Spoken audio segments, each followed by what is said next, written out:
गजब का आकर्षण, अलौकिक, अद्भुत। दूर दूर तक संगम की पसरी रेत, त्रिवेणी का आंचल, संतों और साधुओं का रेला, ढलते सूरज की अरुणिमा में दीप्त चेहरे जो लंबे सफर के बाद क्लांत होते चले गए। क्या बड़ा, क्या छोटा, क्या वृद्ध, क्या बच्चा, क्या धनाढ्य, क्या गरीब, केवल एक ही कामना, श्रद्धा की डुबकी लगानी है।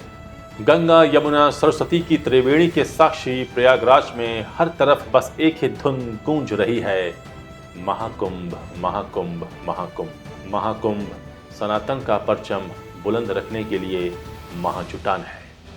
कुंभ का दर्शन जटिल है तो बहुत सरल भी।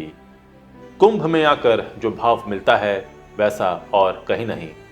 अंधेरा होते ही रेत पर जब हजारों खंभों पर पड़ी रोशनी गंगा में अपना अक्स देखती हैं तो ये इलाका आसमान में बुनी हुई हजारों आकाश गंगाओं सा नजर आता है। यह संतों का उत्सव है, सनातन का उत्सव है। अगले 1 महीने यही उनका ठौर है, यही उनका ठिकाना है।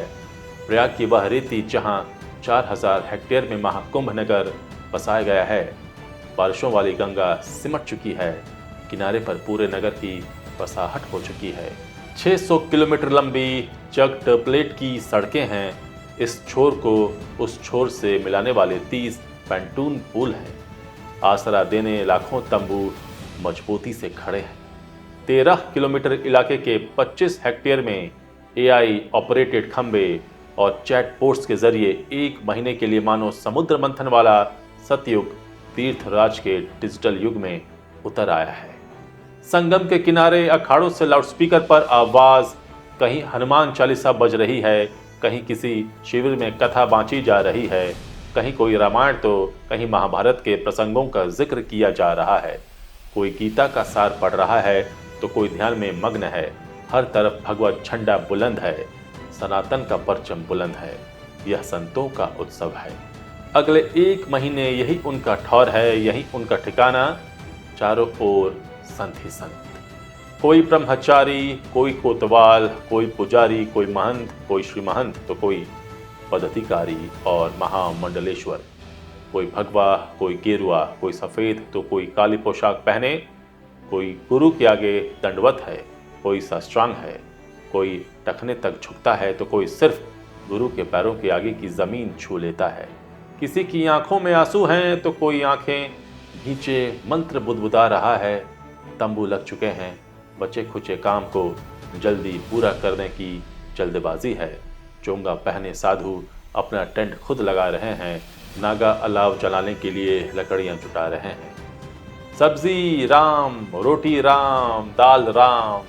पंगत में साथ बैठे नागा, साधु, मजदूर, श्रद्धालु और कर्मचारी अपनी अपनी थाली में परोसने का इशारा करते हैं।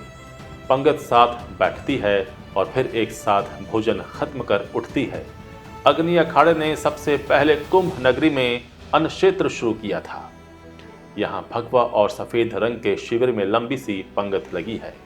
हर दिन इस अन्न क्षेत्र में 1000 लोग खाना खाते हैं। बत्ती वाली गाड़ियों में सिर्फ पुलिस नहीं, संत भी घूम रहे हैं। ये सनातन का लग्जरी एंगल है।